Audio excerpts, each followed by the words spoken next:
Assalamualaikum warahmatullahi wabarakatuh. Good morning, everyone. I'm delighted to be here today to present my research about communication patterns between coaches and Mualaf in realizing the steadiness of Islam at the Mualaf Development Center, Daratan Maju Kuat Mandiri, Yogyakarta. My name is Aliani Widya Putri, and I'm a communication student at Muhammadiyah University of Yogyakarta.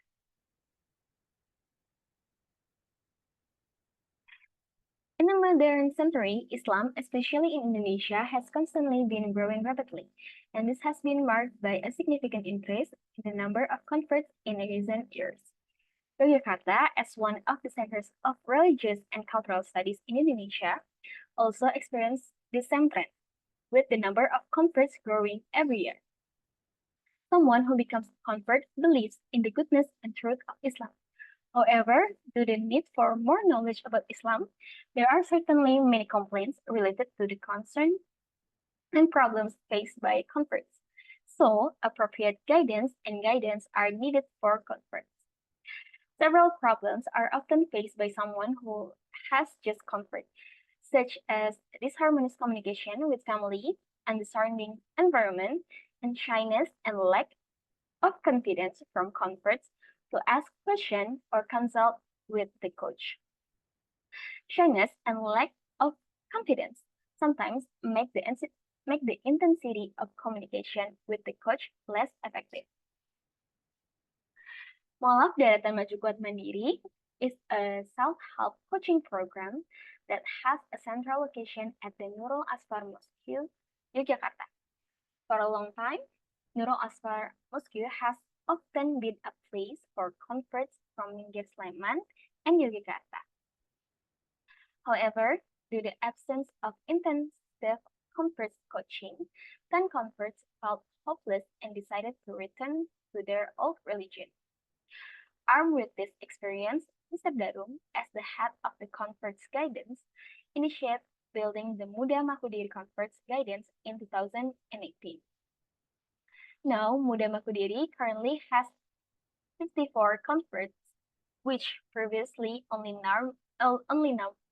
numbered 12 people. Muda Makudiri is not only limited to providing teaching material, but also emphasize the importance of practice in religious learning, such as recitation routine every Ahad Pon, teaching Iqra every day, and also involves converts in every mosque activity.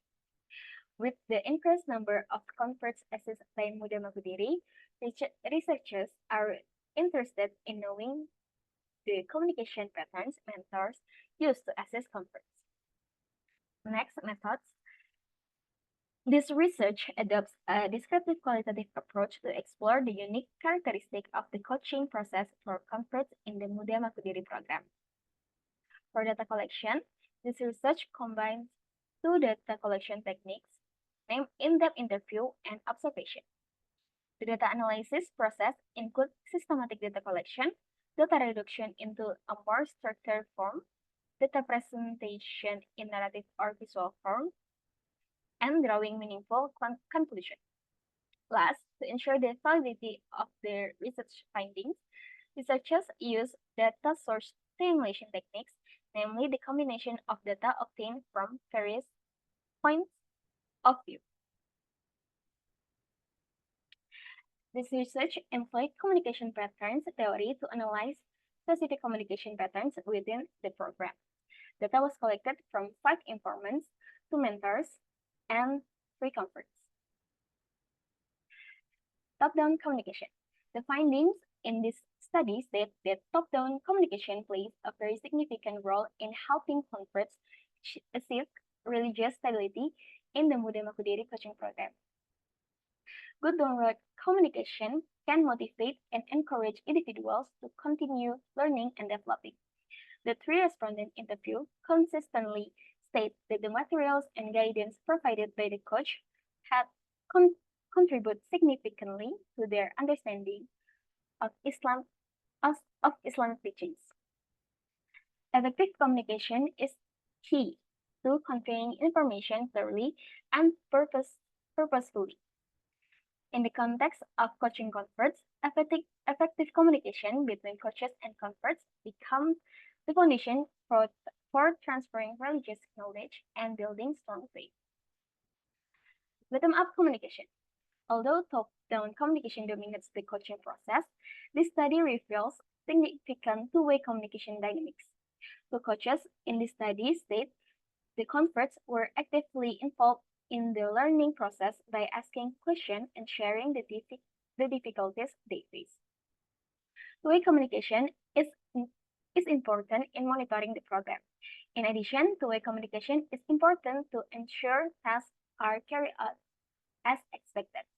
Although there are obstacles, such as the lack of effective communication media, the question asked by the convert during the coaching certainly become input for the coaches to develop more relevant and effective coaching materials and methods.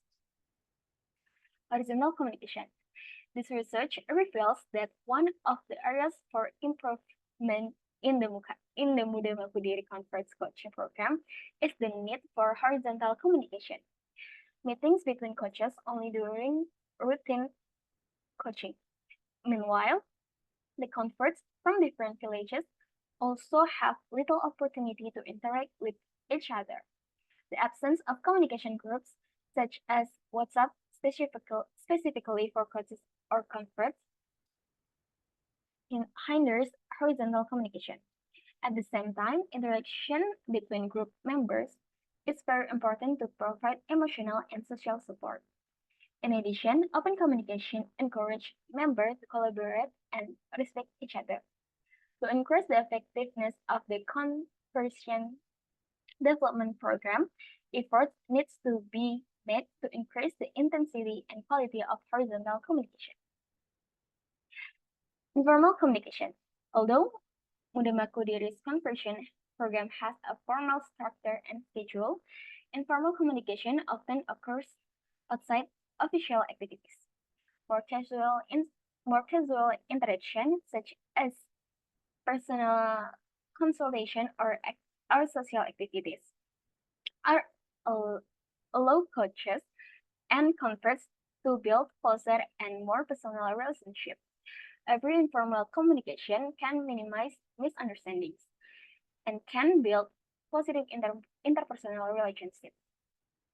By involving converts in various events, converts feel involved in many ways. In addition, a WhatsApp group involving both coaches and converts also facilitates more intense informal communication. Openness in informal communication makes subordinates feel very involved and including in everything. Through informal communication, parties can share experience, provide emotional support, and building mutual. The last one is conclusion. This research indicates that the Muda Makudiri New Muslim mentoring program has successfully implemented a complementary range of communication patterns. Effective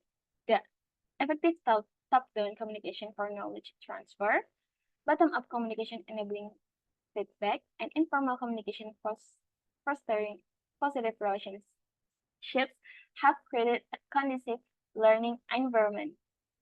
Nevertheless, this research also identifies room for improvement, particularly in enhancing horizontal communication. Overall, however, the mentoring program has succeeded with optimal results. Thank you for the attention. Wassalamualaikum warahmatullahi wabarakatuh.